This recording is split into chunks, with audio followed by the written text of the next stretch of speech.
Sir, আগামী 7 দিনের মধ্যে দাগী শিক্ষকদের তালিকা প্রকাশ করতে হবে এসএসসি ওয়েবসাইটে। এসএসসি কে কড়া নির্দেশ সুপ্রিম কোর্টের, কি বলবেন?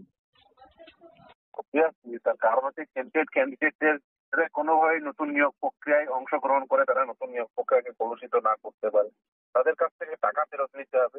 ফলে এই দুটো বিষয় আছে, এক, নতুন নিয়োগ প্রক্রিয়া যাতে কলুষ মুক্ত থাকে, দ্বিতীয় হচ্ছে যে যাতে তারা তাদের কাছ থেকে টাকা ফেরত নিয়ে দেয়। কিন্তু রাজ্য সরকার বা এসএসসি বা বোর্ড তারা কেউ চাইছেন না যে এদের নামটি সামনে চলে এসে এদেরকে টাকা ফেরত দিতে হয়। তাই তারা যতটা পারা যায় সমস্ত রকম পদক্ষেপ করছেন। ফলে তারা কোনোভাবে প্রোটেক্ট করার চেষ্টা করছেন, কিন্তু কোনোভাবে প্রোটেক্ট করতে পারবেন না। এদের নাম প্রকাশ হবেই এবং এদের প্রত্যেককে টাকা ফেরত দিতে হবে।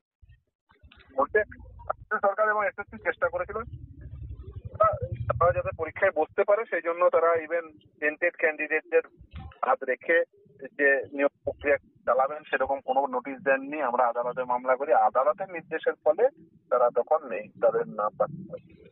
ঠিক। একজনও দাগী প্রার্থী পরীক্ষায় বসলে এসএসসি কে ফল ভুগতে হবে।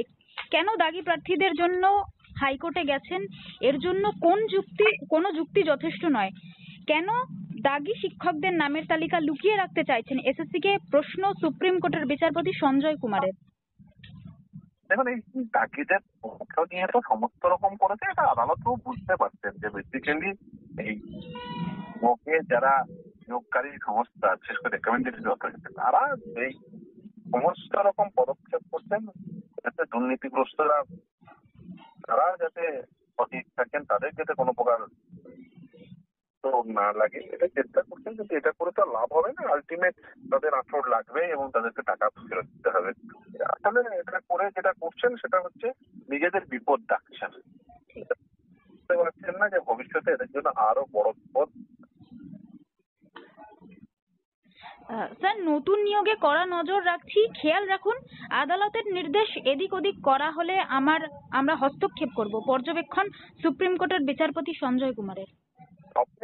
এবং শুধু তাই না, আগামী দিনে কন্টেস্ট মামলাও ফলে সেখানে যে নির্দেশ এখনো পালন হয়নি, বিশেষ করে ওএমআর প্রকাশ, টেন্টেড ক্যান্ডিডেটদের লিস্ট প্রকাশ, মানে তিনি চাইছেন লিস্ট প্রকাশ, যারা টেন্টেড নয় বলে যে মনে করছেন তারা লিস্ট প্রকাশ হোক। তাহলে কার সাথে লিস্ট প্রকাশ হচ্ছে না? মাত্র সেই টেন্টেডদের সাথে আসলে সরকারটা রয়েছে টেন্টেডদের সঙ্গে পরীক্ষা। আজকে তো আমরা তো এতদিন ধরে চিৎকার করে আসছিলাম টেন্টেডদের লিস্ট প্রকাশ করুন, টেন্টেডদের তালিকা প্রকাশ করুন, টেন্টেডদের তালিকা প্রকাশ করুন। আদালত বলছে, আজকে আদালতের নির্দেশের পরে তাদের করতে হবে। এটা দুর্ভাগ্যজনক। ঠিক, ধন্যবাদ স্যার। ধন্যবাদ।